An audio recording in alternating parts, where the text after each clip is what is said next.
Hey, what's up, everyone? Maury Croson here, and today we're going to be doing a breakdown on Trayvon Charleston, the 100-meter national champion. All right, so this was a crazy race. We had some of the best sprinters in the world here: Noah Lyles, Christian Coleman, Trayvon Bromell, and I mean, really many other guys here. We got Trayvon Charleston here. We have Terrence Laird here. Probably the two favorites. The big storyline was really Coleman and Noah Lyles. Being able to see Trayvon Charleston come in and actually win this was an amazing feat for him. When watching these guys get set up, I think it's interesting to see his position with his body, right? We can see that he's really pretty low with his hips overall. And even though he's only 5'10", he is still, it doesn't really make up for the fact that his hips aren't as high. He's much more kind of forward with his body position. And I think that helps him in being able to get much more of like a horizontal initial action out of the blocks there. We can see with his foot contact time, I mean, he's down at about the same time here. Christian Coleman's down with that second step. Trayvon Bromell is either about to or he is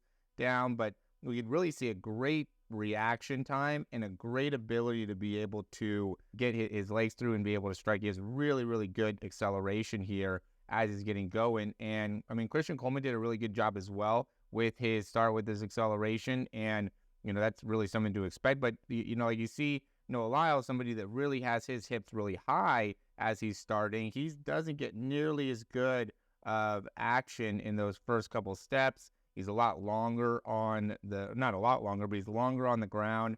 And, you know, with that, he's really not picking up any more range of motion. If anything, I'd say that, you know, Charleston is a little bit out in front within this third step, even though he had more of that lower stance. So I think it really helps him being able to accelerate and being able to have more forward body position out of the blocks. Now, what he did a really good job of is finishing, right? And at the end of the day, when it comes to running 100 meters, you could have a great start, you could have a great 10, you could have a great 20, and you have to really have a great 10, a great 20, but you also have to be able to finish. You have to be able to have great top end speed, and just love the foot position here as he's landing with that foot right underneath his hip. And in this position, or this part of the race, I would say he's probably in second right here, and really has to be able to come on strong in order to have a great finish, and does a great job of being able to land with that right foot. Contact time 3.8, you know, he's probably about 07, 08, somewhere in there with his foot contact time.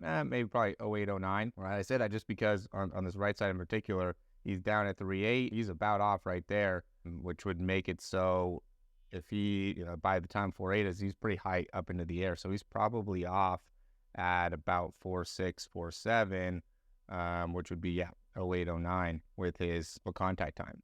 And he's really similar to like Noah Lyles in terms of really getting a lot of extension here, right? He does a really good job of getting full range of motion with his hips, but still has that speed to be able to get through with the legs. Because what happens here is a lot of times when you have a lot of extension within the legs, or your feet get really far back behind you, what you do is you end up losing the front side mechanics, or not having as good a front side mechanics. But what we really see with the top sprinters is they do a great job of being able to really have a lot of pull within their leg, because that really happens by being able to initiate a lot of power here, a lot of force here, and still be able to get the foot off the ground quickly, and being able to control and have strong hip flexors here. The legs don't get too far back behind. The foot doesn't get too far back behind. And so it's a really critical part of being able to run fast. Is really the point, is that we have to be able to have great hip extension. You can't do this without being able to, you know, be able to get that foot all the way back behind, and being able to really control that the best you can is really important there.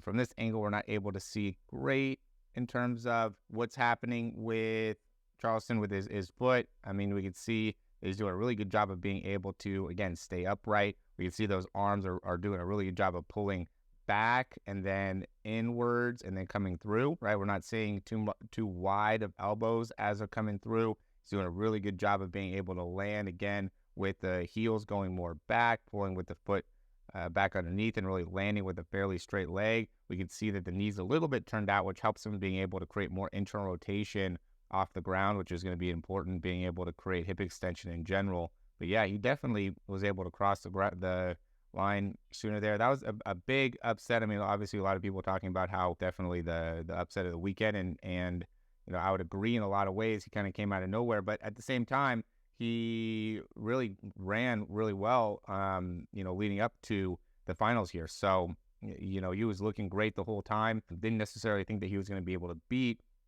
Coleman and Noah Lyles, but definitely figured he would end up being in the top 3, top 5. Is definitely showing that he's going to be one of the fastest guys here.